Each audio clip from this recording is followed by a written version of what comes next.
माघ मास के छठे अध्याय में ये कहा गया है कि पूर्व समय में सतयुग के उत्तम निषेध नामक नगर में हेमकुंडल नाम वाला कुबेर के सदृश धनी वैश्य रहता था, जो कुलीन, अच्छे काम करने वाला, देवता, अग्नि और ब्राह्मण की पूजा करने वाला, खेती का काम करता था।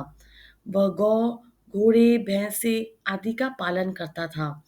दूध, दही, छाछ, गोबर, घास, गुड़, चीनी आदि अनेक वस्तुएं बेचा करता था, जिससे उसने बहुत सारा धन भी इकट्ठा कर लिया था। जब वह बूढ़ा हो गया तो मृत्यु को निकट समझकर उसने धर्म के कार्य करने प्रारंभ कर दिए।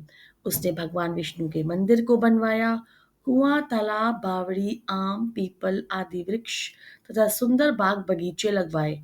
सूर्योदय से सूर्यास्त तक वह दान करता, गांव के चारों तरफ जल की प्याऊ लगवाया। उसने सारे जन्म भर जितने पाप किए थे उसका प्रायश्चित करता रहता था। इस प्रकार उसके दो पुत्र उत्पन्न हुए, जिनका नाम उसने कुंडल और विकुंडल रखा। जब दोनों लड़के युवा अवस्था के हुए तो हेमकुंडल वैश्य गृहस्थी का सब कार्य सौंप कर तपस्या के निमित्त वन में चला गया और वहां पर विष्णु भगवान की आराधना करके शरीर को सुखाकर अंत में विष्णु लोक को प्राप्त हुआ। उसके दोनों पुत्र लक्ष्मी के मद को प्राप्त होकर बुरे कर्मों में लग गए और वैश्यागामी वीणा और बाजे लेकर इधर उधर फिरते रहते थे। अच्छे सुंदर वस्त्र पहनकर, सुगंधित तेल लगाकर आदि खुशामदियों से घिरे हुए हाथी की सवारी और सुंदर घरों में रहते थे। इस प्रकार ऊपर बोए बीज के सदृश वह अपने धन को बुरे कर्मों में नष्ट कर रहे थे। कभी किसी सत्पात्र को दान आदि न करते, न किसी हवन, देवता, ब्रह्मा जी की सेवा करते तथा विष्णु का पूजन ही करते थे। थोड़े ही दिनों में उनका सब धन नष्ट हो गया और दरिद्रता को उन लोगों ने प्राप्त किया, जिससे वे अत्यंत दुखी हुए।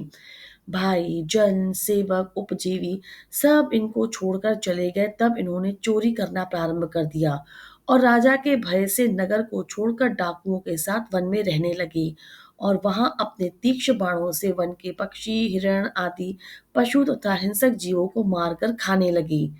एक समय इनमें से एक पर्वत पर गाय, जिनको सिंह मारकर खा गया, और दूसरा वन को गया, जो काले सर्प के डसने से मर गया था। तब यमराज के दूत उन दोनों को बांधकर यम के पास ले आए और कहने लगे कि महाराज, इन दोनों पापियों की क्या सजा है, आप आज्ञा